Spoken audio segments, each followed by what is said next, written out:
Welcome to Talk Cosmos, the show where Sue Rose Minahan and guests unveil astrology's ancient archetypes that continually build the collective experiences in our unconsciousness. Get ready to find your free will from your roots in the stars.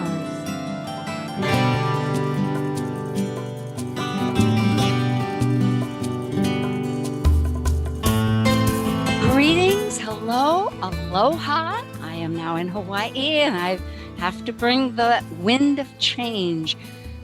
And that is exactly the title that we have tonight, December 12th, 2020. Looking ahead on the solstice, December 21st, will be what we call the Great Conjunction. Happens every 20 years.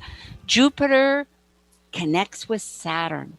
There's a big difference, though. This year, it's in the sign of Aquarius. It will be 0 degrees Aquarius, and that means it's an air sign. It's a huge change. The connection is so close, it's referred to as a Christmas star. They think that perhaps back in Bethlehem days of yore, that is in this season that we're all familiar with in the Western culture, that was what led the wise men in the stories that are familiar, because these two are so bright. They're huge planets that are visible in the sky. December 21st, it will be on the East Coast at noon, just after noon, 12:20 p.m. On the West Coast at 10:20, that Pacific time. And in Hawaii, where I am, it'll be at 8:20. We do have listeners here, and I'm grateful for it. We're spreading, in fact, the speakers here from the East Coast to the Seattle West Coast to Hawaii. So we're getting a little bit many vibrational changes of thought. There's a few comments I would like to make. It is a reset button, this great conjunction that comes up every 20 years. It's what that means we'll discuss. Jupiter was known as Zeus in Greece, was the god of sky and thunder, and also the god of gods, because he overthrew his father, which was Saturn, the god of time. And we'll discuss that a little bit further. Why is this in the movie? Well, we'll figure that out. There are lots of questions and things to ask, and one of them might be, if it is indeed the spirit bearer with Aquarius meeting time's scythe, Scythe, the old cut the harvest, what are we harvesting in time's crop? For what purpose? What meaning? For who? Well, we'll find out, because now it's time for the Cosmic Collaboration Panel. Investigating the deeper questions of this month's archetype and integrating spirit and matter for unified wholeness, this is your Cosmic Collaboration Panel. I'm Sue Rose Minahan, host of Talk Cosmos, an evolutionary astrologer and consultant, plus a certified color energy coach. I explore creative expression as an artist, a musician, and write abundantly, stories to poetry. I love investigating mythology's language, philosophizing eternity, and I'm a perpetual student of life, seeing oneness of body, spirit of people, animals, and nature. I'm Shannon Hayes, a certified evolutionary astrologer and consultant, including Mayan astrology. I'm a stargazer, and I work with animal spirit cards. I own a hair salon, I'm a nature lover, animal activist, and photographer. And I'm Amanda Pierce, a soul-centered astrologer, astrological consultant, and empowerment-based meditation teacher. I have a BA in psychology, I'm a wellness enthusiast with a passion for healthy eating, and I enjoy creating new realities and shifting old paradigms. And like the Sufi poet Rumi says, you are the entire ocean in a drop. Yes, and the drops keep pounding on the surf. And actually, amazingly, water I'm just brainstorming here for a moment, but the fact is that that's the great circulation, right? And it goes through air. Our topic really is this conjunction, and each of the panel members, starting with myself, will introduce an idea that we think is really speaks to us significantly. And because Jupiter overthrew, for me, the mythology has recognition. It is a language that we've acquired from the ancients that spoke in a language that had deep meaning. All our symbols, even the little ones that we see on the doors of places and signposts, have deeper concepts that we may be considering. So just knowing that helps a lot. And remember, right now, the nodes are in South Node, perspective-oriented belief system, Sag, with communication, word processing, thinking, Gemini. So it's the language of today. And Jupiter did exactly the prophesied, overthrew Saturn. And for the purpose of its importance is that in the Roman times, it signified that it was the golden age of Saturn. There was control. It's a methodical energy that has builds, and it was in a systematic flow. However, in order to evolve and come up with the changes as we do, cycles not only repeat, they spiral. The planet is going northwards. We know this in astronomy. And for this purpose, there's this great tango dialogue between Jupiter and Saturn, where really questions, okay, things are set this way, but what purpose?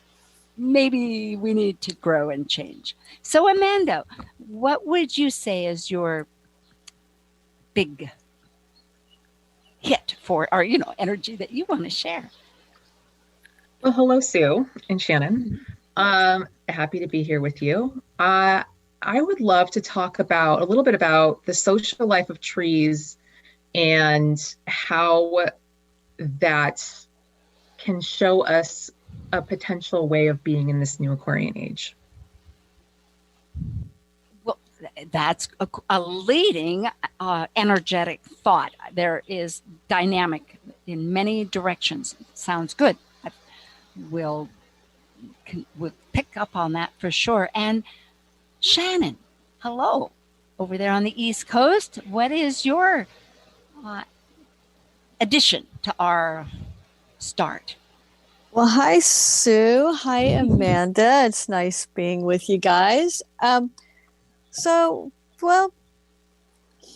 It's interesting because it's a big shift in energy, and because we do have the Jupiter and the Saturn, and Saturn likes to have control. And right now we're in a time of great change, and a lot of things feel and seem out of control as we're shifting energy.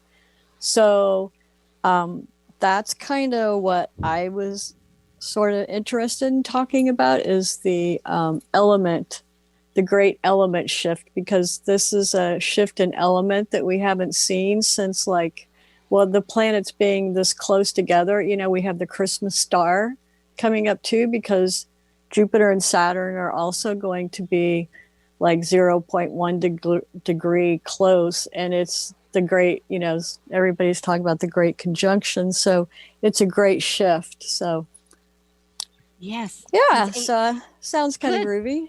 Oh, yes. In fact, it's how do we reconnect 800 years ago to the 1263, I think it was. Right. And during that time, it 1623. Well, I also read 12. Yes, in the 1600s, but which is interesting because that's, but also 1200s, which is before the Crusade, after the Crusades, but around the time of the plague, when things changed so much. Well, very good. Well, the tree, all of this contributes, and perhaps let's talk about the mythology of the sea goat that really, where we're right now, because in many ways, Capricorn, Saturn, that's its home territory, and it bridges into this. And I think this is a mythology that people aren't so familiar with, because the sea goat, not just the goat, is the actual symbol for the zodiac sign. And there's some significance to this. Shannon, perhaps you want to relate to this Yeah, story. well, I think, yeah, I mean, did you want to No, please. Start the story? Or, no. Well, yeah, I mean, Precus was, he was, oh my God, I'm sorry, I'm like so spacey. So Precus is related to the Capricorn. It's the same kind of like goat, but it's a sea goat energy. And well, that's okay, because we talked about it, and I realized, and I'll share with our audience, you're at 3 hours later. We're 5 hours different, so there's like the sun's shining here and it's dark where you are, which is so much like the cycles. Well, in a nutshell, and we'll talk about it as we go. Yeah, I think the thing that I really like about the story, though, is like you were saying, is that because it is the Capricorn energy, and it's also the fact that like Precus really didn't want his children going up. So basically his children coming from him liked to go up to the shore. They were sea goats too, but then when they would get up on shore, they liked being out in the sun. And as they got more sun and being on the land, they started liking being on the land. So then they started growing hind legs and losing their tail. And Precus was getting upset, right? Yes. So that change, what I find is so interesting is just that change alone. It just seems like relates so much to like all the changes we're going through right now, you know, and it's like the struggle, and it's like, you know, all of that. And I'll pick up on a couple of words. One is that when I was reading this particular story, and for those people that want to find it, is godsandmonsters.com, Capricorn mythology. It's evolving, because when they became, which is so fascinating, that it's like we're not static, that, you know, because it's true that Precus was a manifestation or creation of Cronus, time, and that with the children evolving into goats, they'd lose their ability to think and talk, because they were half god, half animal, and they became just the instinctive animal form. And then Precus was alone, and he reverted time. He'd try to stop it, because he could manipulate time like Saturn could. Cronus is the Greek name for Saturn. And so it ties into all of these dynamics. Eventually, he realized and this is really significant, that he couldn't change facts. It was reality, that he couldn't control the destiny, which is, when you think about karma, it's so tied into this and the struggle. So in other words, he became immortal into the, which,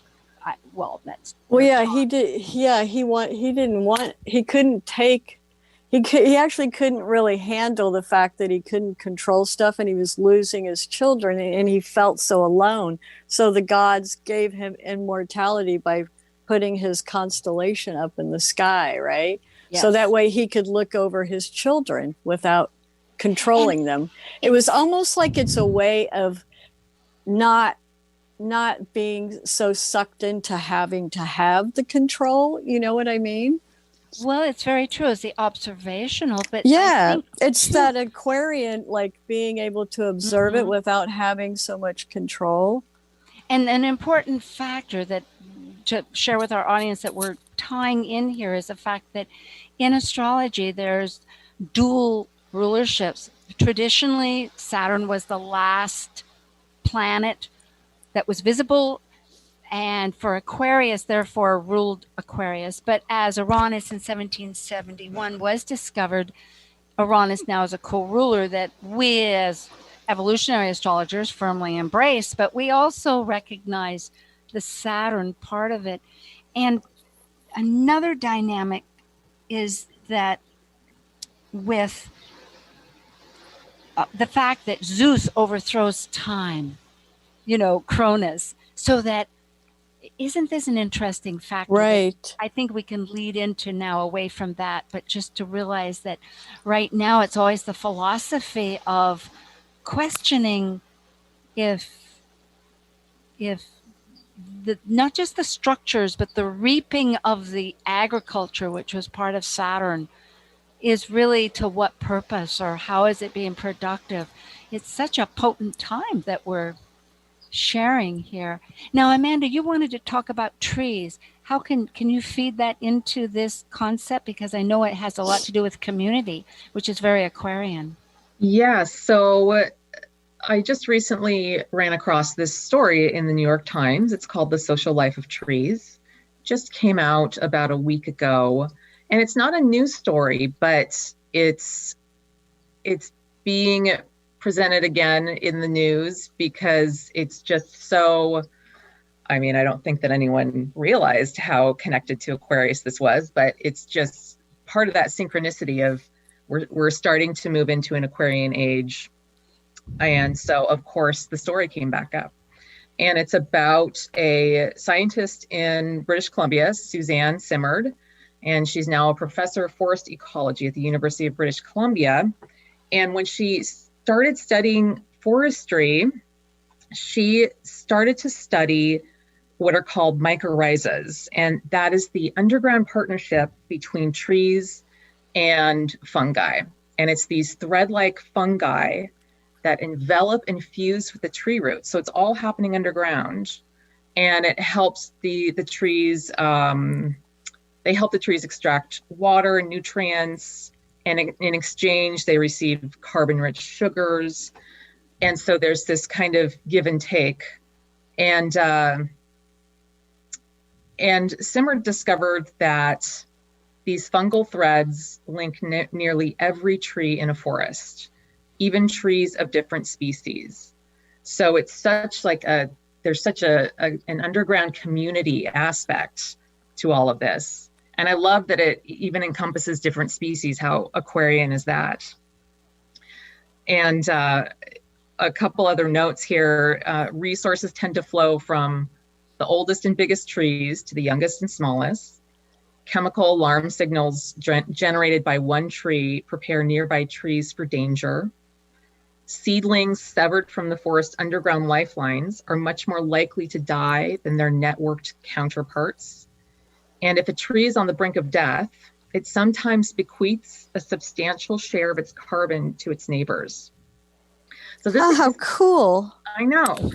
So these are all just very Aquarian principles that these forests share. And this really rocked the biology world at the time because it was so entrenched in the Darwinian principle of survival of the fittest that it was really discounted in the beginning, but her research has been so substantial that it's pretty well accepted at this point. So it's just thinking of how these trees work together and how can we learn through nature about how to best move forward into an Aquarian age. Because it's such we've been in such strong Capricorn times, and it's been Capricorn's very top down and centralized. And, we've all been really struggling with that. I just look at the way that, I don't want to get too political, but we haven't had a great centralized focus for this virus, I guess I could say, and so it may be that we're going to say, okay, let's not do such a centralized top-down approach moving forward. Make it more decentralized, more egalitarian, and more community-oriented. The emphasis I was thinking that Uranus, of course, is the ruler of Aquarius that both these planets now are in, and it's in Taurus, and that is so Earth. It is Uranus, the heavens with Earth, Gaia, and we've been Earth-based. This is the signature for this conjunction. It's entering a whole new element. And Shannon, you had brought up prior to our conversation that we always meet a little bit, and I want to bring that up that you can expound on, because this Aquarius is also a fixed air sign, so it connects us to the fixed grand cross. And you were talking somewhat, as you were talking earlier, about the struggle and the conflict and other factors that brings into our egalitarian concepts. Does that relate to you? You're talking about laziness and stuff. Right. Yeah. Well, yeah, because you get into these, when things are so fixed, you end up you're almost like, in like a trench, you got yourself to a point where everything is going, whether it is high functioning or not. And there's always a point where the rhythm of that needs to change, right? It needs to break. Things need to, things get to a point where, what was working just doesn't work anymore. And that's kind of what I see happening with the way of the world just in general right now, is I think we've just come to a point where Capricorn likes the sameness, and Jupiter likes to expand on things. So we've gotten to a point where I think we're just kind of in a way overinflated. We need to change. We need to break the monotony and we need to break things up. Things aren't working. It's almost like what Amanda was talking about with the trees. We need to figure out how to become more open to each other. We're so polarized. It's like we have these two different sides and all these people that don't listen to each other. Nobody's really listening, and there's a lot of good ideas. And so we're not sharing. And what Amanda was talking about is how the trees underground, even when they're dying, they share parts of themselves to nourish the other trees. I think we're at a point where we really need to start focusing on that in order to be able to kind of move forward a little bit, if that makes sense. I love this collaboration. I will immediately put in the tie that I see that relates directly to Aquarius that you've both brought up, because Aquarius, because it is the natural ruler, Uranus Aquarius is ruled by Uranus, and it breaks the rhythm. And then that's the one factor. And then the trees, the way I interpret this quickly is group support, because I love that fact that the Darwinian truth wasn't quite expanded, because yes, survival of the fittest, but yes, not just a solo act. There is this exchange. And isn't that true of maybe what the polarization that we're looking at for a survival basis, without thinking, but realizing we're in a social world right now, however we want to define it. But the fact is that really, what is our extent of accountability? Is it just for the self as a fit person, fittest of all, or is it somewhat sharing and handing a spoon over to the other so that they may feed themselves if they can't reach for the bowl, as in a Chinese idea? So this really hones in this factor of the Aquarian element that's working. Oh, yeah. Absolutely, right? And because we're right at the tail end of that Aquarian energy.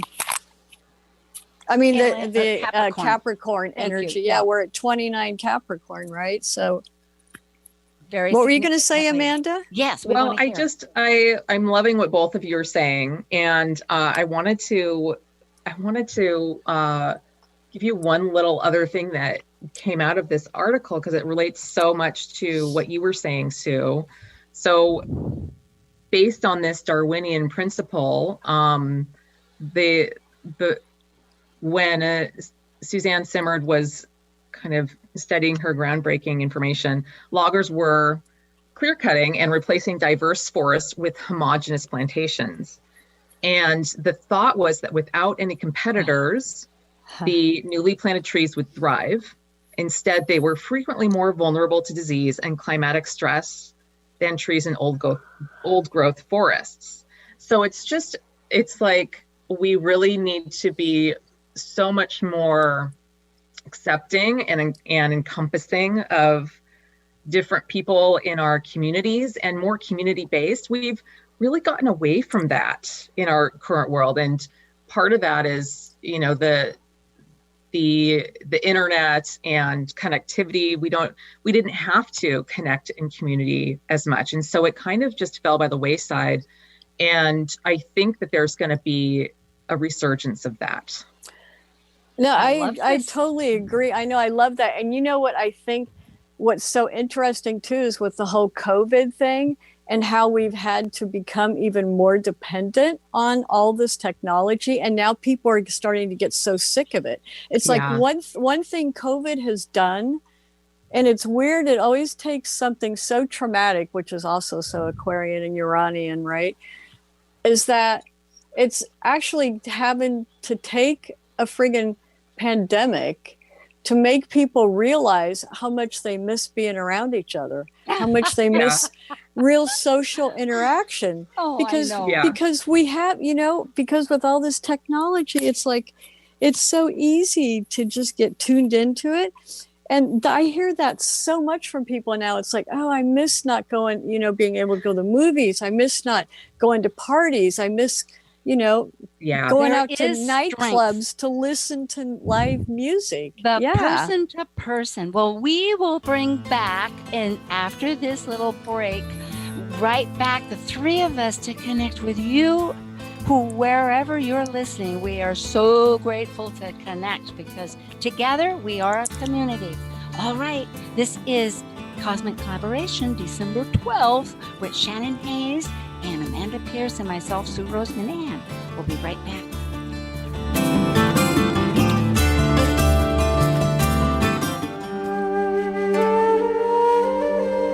While we take a break from this week's edition of Talk Cosmos, let's take a look at this cycle's archetype.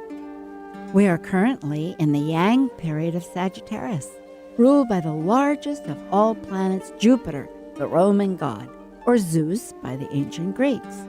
By leaving a cycle based on power and powerlessness of life and death and regeneration, involving committed relationships, Sagittarius energy finds meaning for an expanded perspective and potential for actualization in their search for truth.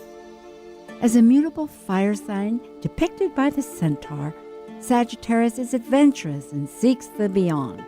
Sagittarius travels to far places, physically and mentally, to find the truths of life. Hi, this is Eileen Grimes of the Jupiter Rising Show, and you're listening to Talk Cosmos on Alternative Talk 1150 AM, where we discuss the meaningfulness of our roots in the stars. There's a reason they invented the internet. It's called 1150kknw.com. Yes, and we return now, so gratefully and glad. And listening to that recording reminded me on a fact that I'd like to weave in here, which I love to tie together connections. And that is that, yes, the sun is in Sagittarius.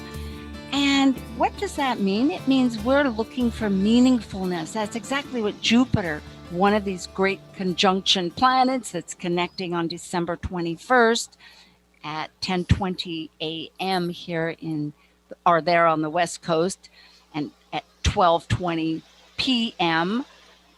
on the East Coast, or 8:20 here in Hawaii.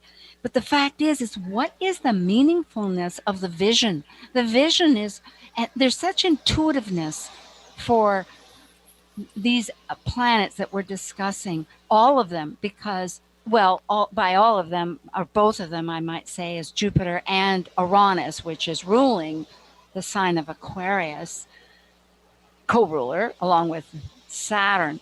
But it's for evolutionary astrology that seeks to find how our soul is growing. That evolution, remember, the precus had to give up the sea goat children, let them live their own life. Life goes on. So in other words, at this point, pulling together the idea of the shadow, there's shadow, not to go on too much, but just to prompt my great guest members here, Shannon and Amanda, with their great thoughts, that with Aquarian values, because it is such a social networking elevation, looking for elevated unity to uplift the group, that type of energy, that violence is a factor that is quite an antithesis to their nature. Yet it is a very human. We live on this planet. There are storms. And in fact, if you look at the fixed Grand Cross, which means that would be Aquarius, opposite Leo, and squared by both Taurus and Scorpio, there's quite a bit of conviction in those elements just for one factor. So that's one factor. And that the innovation, so in other words, let's open it up to thinking about Aquarian is also innovation. It's that elevated thinking that comes up with this genius ideas. And that's a positive of it. And then another shadow part is this trauma that Shannon was referring, that for evolutionary thinking perspective is also part of by breaking away the pattern, the rhythm, which is so Uranus and Aquarian, that there's trauma inflicted, which on some scale we can see daily. And, so we'll go into that territory.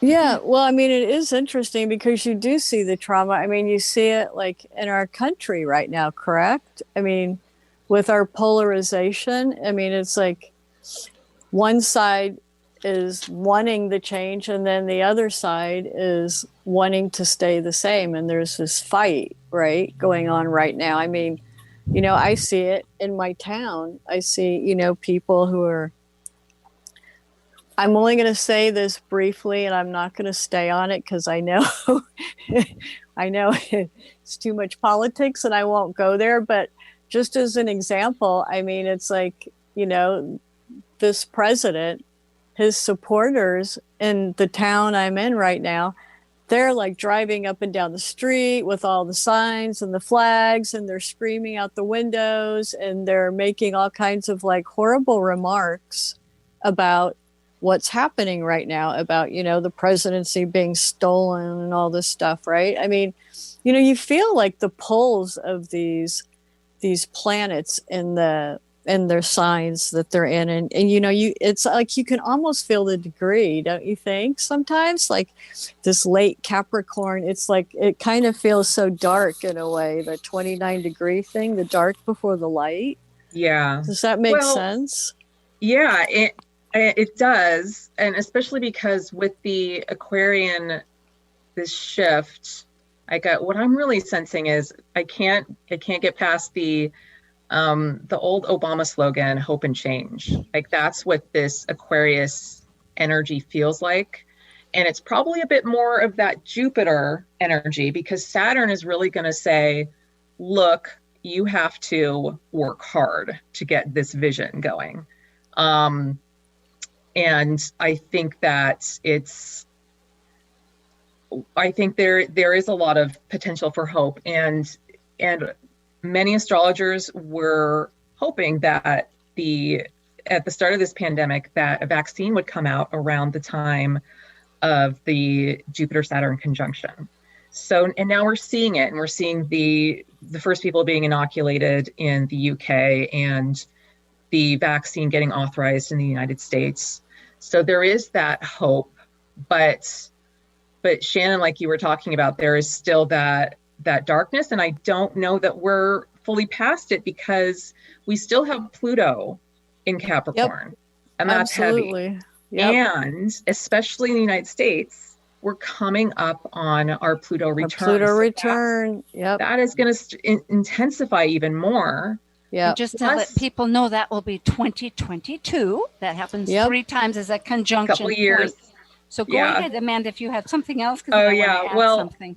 Well, I just wanted to talk about the kind of shadow side of Aquarius that you had mentioned, Sue, and Shannon, that you had talked about, the fixed quality, where that's going to be a little bit challenging, because, people have their views, and especially with Aquarius, that's about the mental.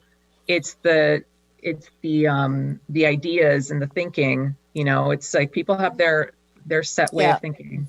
And with it's mental. Exactly. It's air. It's mental energy, right? Yeah. Although the square, I have a couple of thoughts here.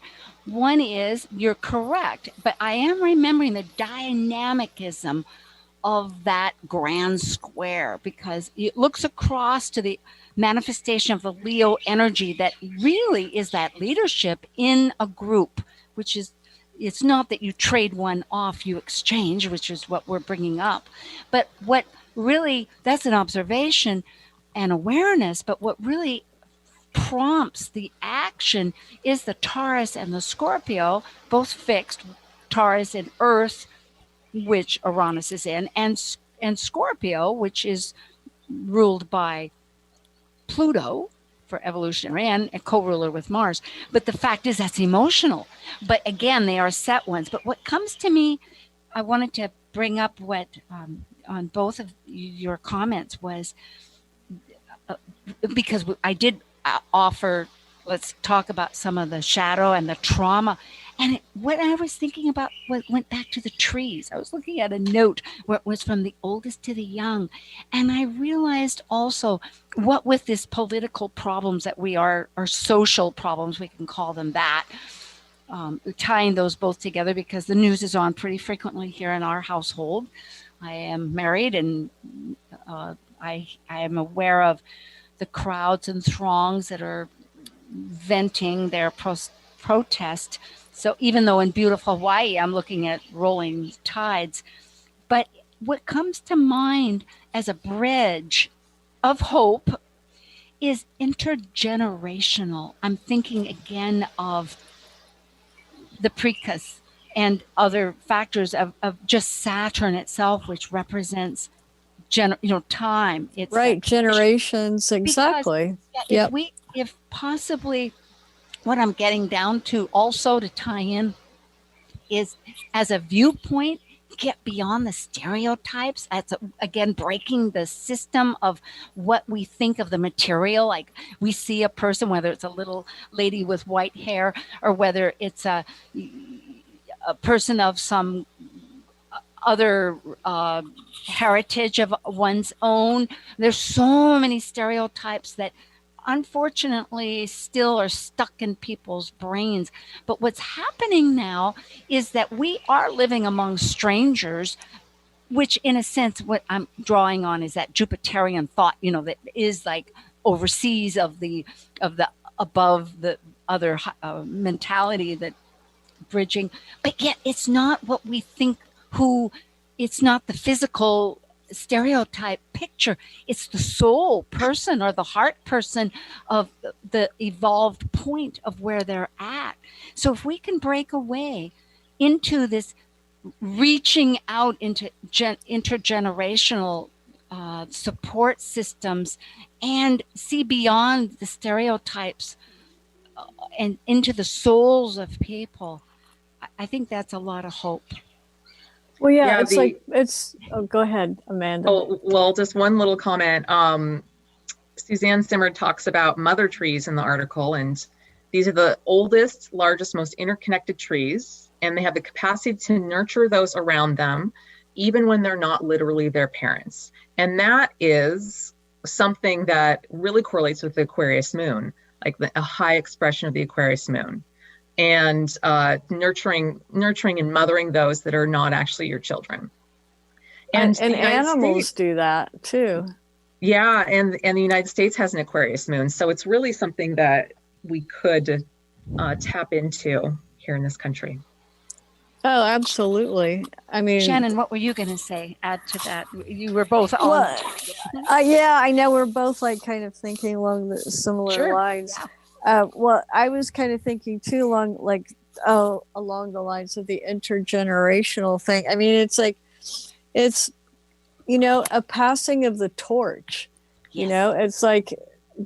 It's like older mindsets have got to make way for a younger, more modern,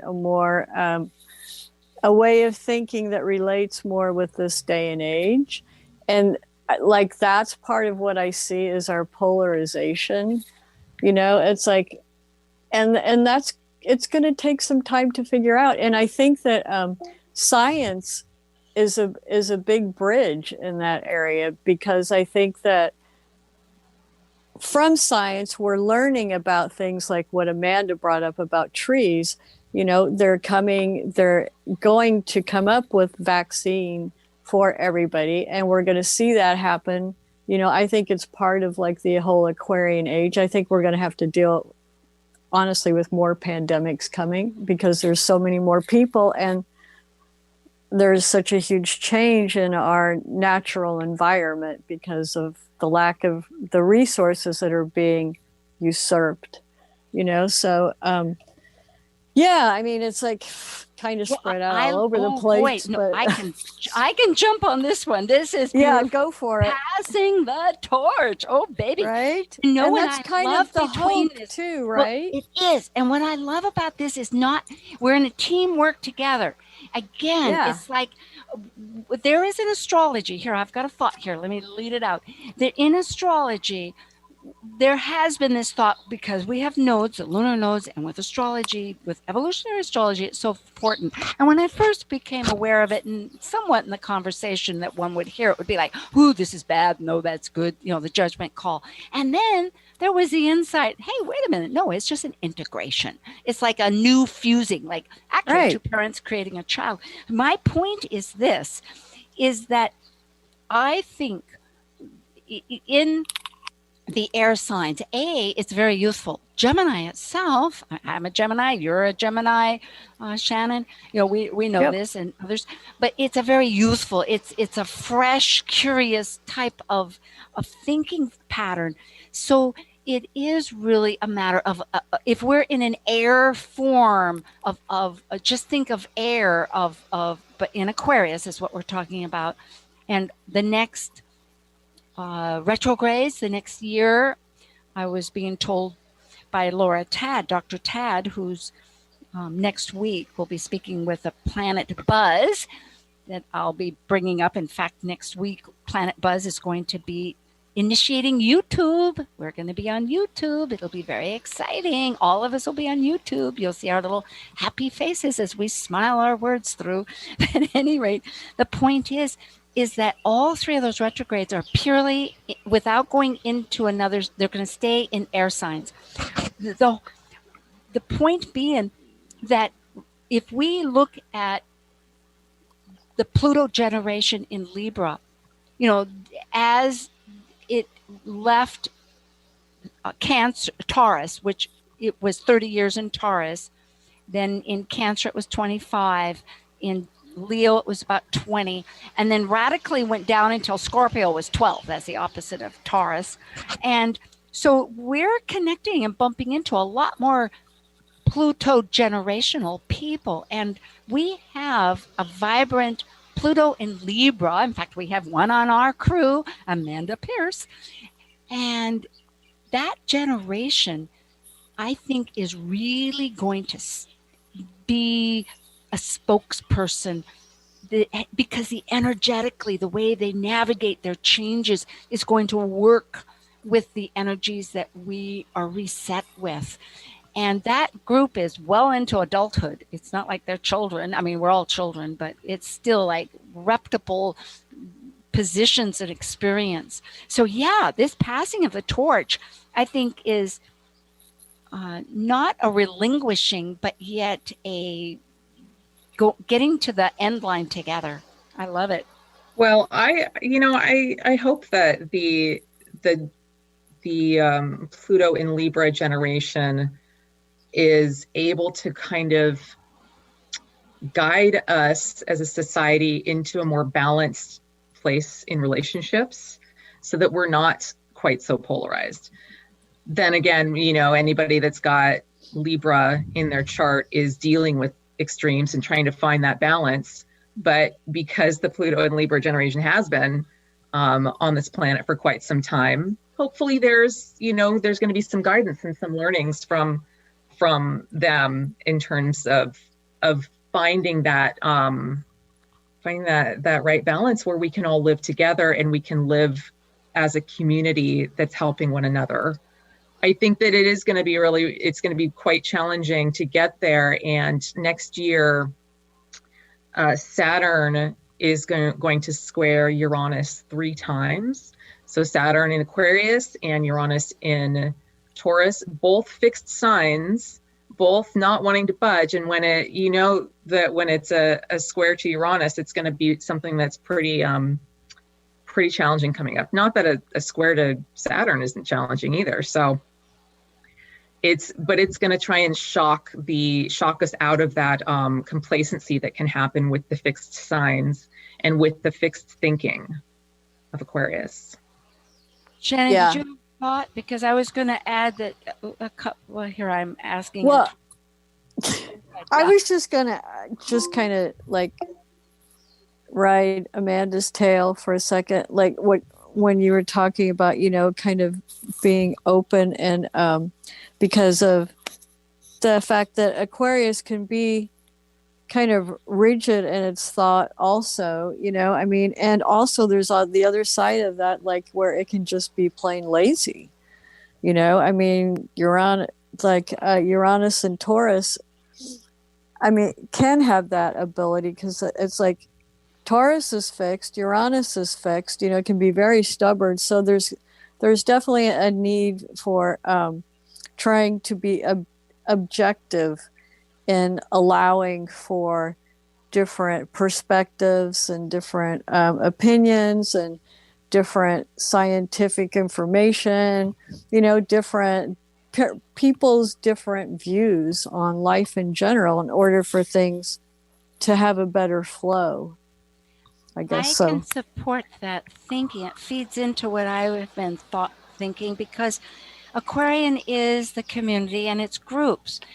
One shadow side is going to be elite groups, but yet, which to just recall, so it's not ostracizing. But the point is that many groups, just like the trees, there's one group of trees. That doesn't mean the oaks are looking out for the ferns or something. But not the ferns are trees, but the bamboo trees. But in other words, that yes, I think with the Aquarian energy, it's like-minded. There is this social drive to connect with like-minded souls. So I'm so glad to have Talk Cosmos and reaching out and looking forward to having the YouTube besides the podcast and the fact that we have little teams here because there is a greater unmeasurable product that comes out of diversity. Comes out of these viewpoints. You see the whole house, for Pete's sakes, it's like you can only see things through contrast, even artistically speaking. So that was, yes. Well, I wanted to mention something, Sue, that I think with this, the Great Conjunction, that we'll also be seeing a lot more environmentalism, or that's going to become a lot more important, and especially because we've got Uranus and Taurus, which literally can be translated as earth change. And so Uranus, as the modern ruler of Aquarius, is ruling that conjunction. And I think that it's a nice omen that we've received a vaccine at the time of this conjunction, because that may portend other great advances scientifically that we may see, because we may just have to, we're kind of backed up against a wall when it comes to where our environment is. And it may, with this transition into Aquarius by both of these planets, that may be what kind of pushes us forward in terms of great advances. That's my hope. I'll say that cultural awakening, Uranus is awakening, and so is Aquarian, just because we have, I'm beginning to tie in some hopeful, because hopes and dreams is Aquarian, yes. And for good reason, because there is, between looking at Jupiter in Aquarius, it expands and looks outside the box, both of them, into new realms of undetermined opportunities, options. And even Einstein, a Pisces, said imagination, which is very Piscean, but still it's that you have to look beyond what's the combination to. Right. It's like having a vision. Yes, right. Yes. And exactly, being open to innovative new ideas, And the intuition of it too. Yeah. Yes. Exactly. That it's not just all, I'm just dovetailing with you, that it's not just the linear left brain thinking, but to really embrace that these inspired thoughts may be impractical, but yet have some kind of a message that can lead us in a pathway that we hadn't observed. Well, yeah, because we've got, quite a bit of healing to do, like on many different levels right now, and a lot of, recovering from social practices that just aren't working anymore, or that have just been kind of tearing at our country on all different levels, as far as naturally with resources, with, us being social and aware human beings, and being and treating each other fairly and equally, it's like we have a lot of work to do on healing and recovery. We're only going to be seeing, more of that shadow coming forward with the Pluto return coming up in the country. So there will be ample opportunities for us to delve into that healing. Right. Well, and to learn from it, right? We have to learn how to do this. It's a process. It's a process.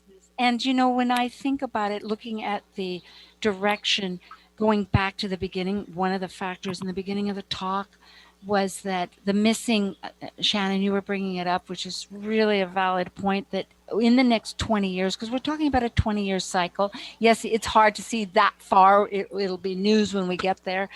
But it is that Leo across that says that really strength of the show, right? It's like being on stage and having an audience, and it could be like the teacher in front of the classroom. It could be a wife with a husband, man or woman, man and man, whatever, and it could be with their children. It could be in any dynamic. It's that personal touch, because Taurus is senses. Scorpio is the exchange, and it's that fusion of the souls of marriage, of sex.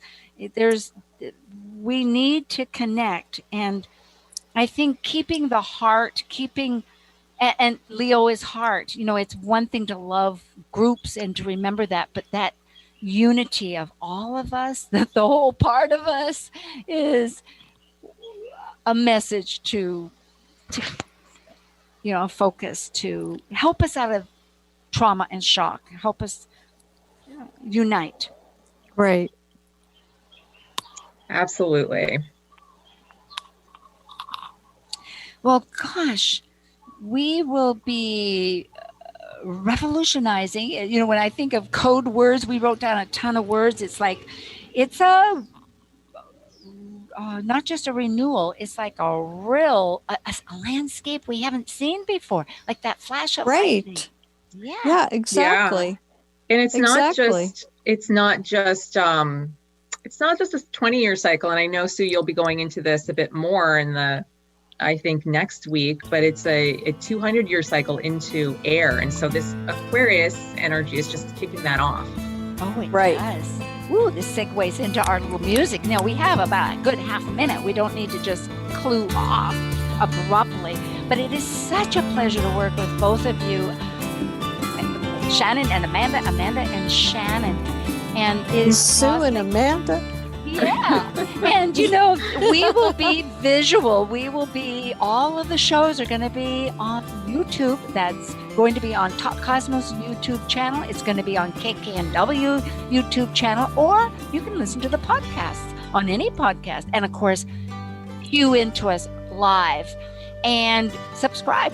We are so delighted to have you out there and with sharing this life and want to. Yeah, I'm excited to see you all next month. Right. I know. This will be great, right? Talk about innovation, right? Yeah. All right. See ya. Blessings to all.